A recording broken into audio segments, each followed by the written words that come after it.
All right. Welcome to the Off the Rails Sports Podcast. I'm your host, John. And if you could real quick, hit that like and subscribe button. It means a lot to us. And I'm going to do a deeper dive. I just did a short, but I'm going to do a deeper dive into the Shedeur Sanders situation. He was the 144th pick in the draft. And honestly, that's obviously not very good.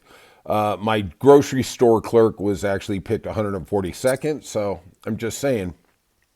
And he obviously comes with a lot of notoriety being Deion Sanders' son. Deion Sanders is a magnetic personality. He captivates the room. He is in control of pretty much his own little universe. He gets to call the shots. And as late as last year, he was saying that I'm going to direct my son towards a market where he can facilitate and a team that can use his amazing skills, blah, blah, blah, blah, blah, blah. Well, F around and find out, right? So ESPN really bought into this. They drank the Kool-Aid all the way, especially Mel Kiper. And they said, oh, he could be the second pick. He could go to Cleveland. They need him, blah, blah, blah. Well, seems like Cleveland didn't quite need him as much as we thought, right? Cam Ward went number 1. Travis Hunter went number 2. And the wait was on. Now, look.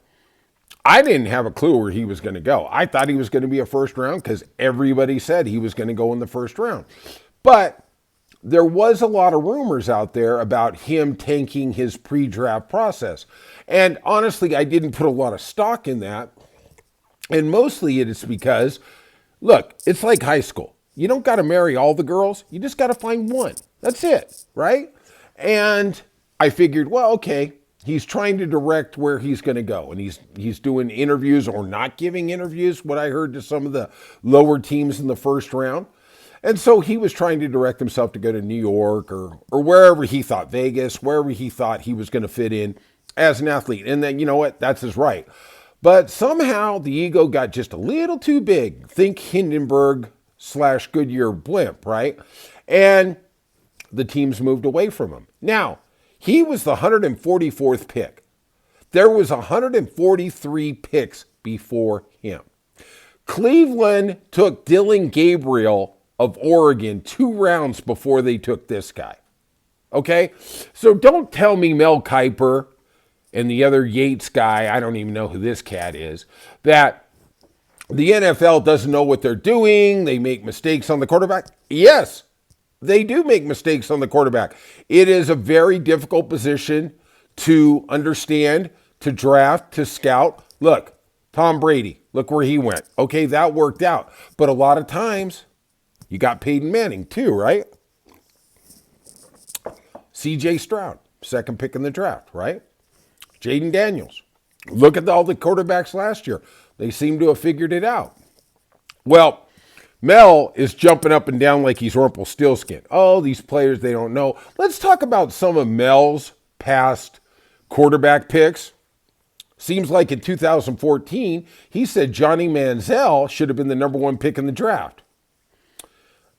Do I really even have to elaborate on how that aged so poorly? Worse than his terrible, terrible plastic surgery. Also, in 2010, when Jimmy Clausen from Notre Dame went in the second round, Mel started jumping up and down again. NFL doesn't know how to evaluate quarterbacks, doesn't know what they're doing. If he isn't a successful quarterback, I'll retire from ESPN in 7 years. The stats on Jimmy, he won 1 of 10 starts in Carolina that year, and they were so bad that they were able to then go back into the draft and get a real quarterback, Cam Newton. The guy who wears all the hats on ESPN, right? Here is the quarterbacks that went before Shedeur Sanders. Cam Ward, Jackson Dart, Jalen Milroe, Dylan Gabriel, Tyler Suff. You know, there was a lot of very, very desperate teams out there. Okay? They still didn't take him. I mean, really, at the end of the day, and here is the thing that nobody is going to tell you. That's why you come to Off the Rails, because we're going to tell you stuff nobody else tells you. It's like the story I said yesterday about Matt Barkley when he was at USC, and after his junior year, he was a top 3 pick, and he decided to come back for his senior year because he wanted to win a national title, and he had a terrible year, and he ended up going in the 4th round. When you go in the 4th or 5th round, they can cut you. They don't have the investment that they do if you're a first-round pick. Why is Carolina sticking with Bryce Young? Because he was the top pick. He was their number 1 pick. If you get rid of him, you are firing the GM. You're probably firing the coach. They're going to fire the coach before the GM, right? You're a 4th rounder. You're on your own, buddy. Nobody cares. And he's got a real problem now. Because now he has to beat out another rookie. They're not keeping 2 rookies on the squad. No way. They're either him or Dillon Gabriel.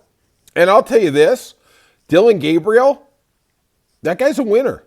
I don't know if he has the physical attributes to make a dent in the NFL. I'm not saying that. But if you ask me, he looks a lot like Bo Nix in Denver. He's a savvy competitor. He's got a track record of winning, doesn't have the biggest arm. If he gets a coordinator who can utilize his skills from short to medium passing, maybe he can be a successful NFL quarterback. Maybe Shedeur can too. I'm not throwing shade on him. But all these people saying, they're jumping up and down. You know what, at the end of the day, Mel, just admit you were wrong. You missed. You missed what was going down because it only took one NFL team to draft him. You effed up. And you're just doubling down on your mistake. You're an idiot.